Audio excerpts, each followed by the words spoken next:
Hi అండి. ఈరోజైతే మా ఇంట్లో స్పెషల్ మక్క గారెలు. మా పెరట్లోనే మక్క పెరడు ఉందండి. మేము మక్క కంకులు తెచ్చుకొని ఒలుచుకున్నాము.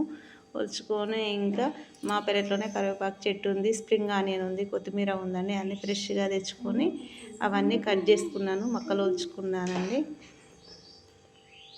ఇవన్నీ కట్ చేసుకొని ఫ్రెష్గా మక్కలైతే నేను గ్రైండర్ పట్టుకుంటానికి అన్నీ రెడీ చేసుకున్నానండి.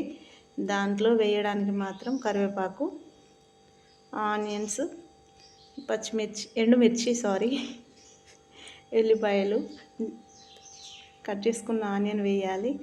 కరివేపాకు అట్లనే వేస్తే పిల్లలు తీసేస్తారండి. అందుకనే మిక్సీ పట్టే ముందే వేస్తాను. ధనియాలు, జీలకర్ర, చిటికెడు పసుపు వేస్తానండి. తగినంత ఉప్పు వేసుకొని మిక్సీ పట్టుకోవాలండి మెత్తగా. నేనైతే వీటిని కట్టెల పొయ్యి మీద చేయమన్నారు మా పిల్లలైతే. అమ్మ ఎప్పుడు స్టవ్ మీదనైనా గ్యాస్ పైనైనా న్యాచురల్గా చేయి, మనం విలేజ్లో ఉన్నాం కదా అని అన్నారు.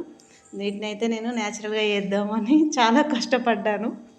మా అత్తమ్మ హెల్ప్ కూడా తీసుకున్నాను. ఇంకా కట్టెల పొయ్యి మాత్రం మా అత్తమ్మ దాన్ని సెట్ చేసి పెట్టింది. ఇంకా వీటిని మాత్రం నేను కట్టెల పొయ్యి మీద చేద్దామని ఫిక్స్ అయిపోయి ఇంకా పెట్టేసుకున్నాము.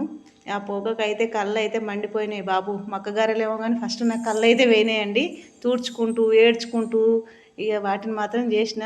చివరికి మాత్రం అవి ఓకే బాగా వచ్చాయండి.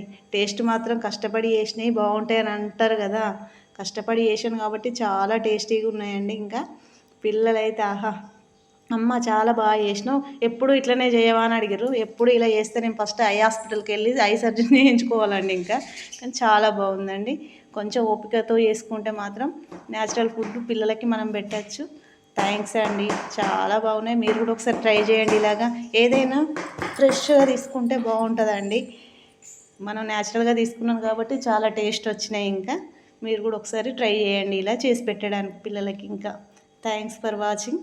ప్లీజ్ సబ్స్క్రైబ్ చేయండి. నా ఛానల్ని కొంచెం లైక్ చేయండి, షేర్ చేయండి.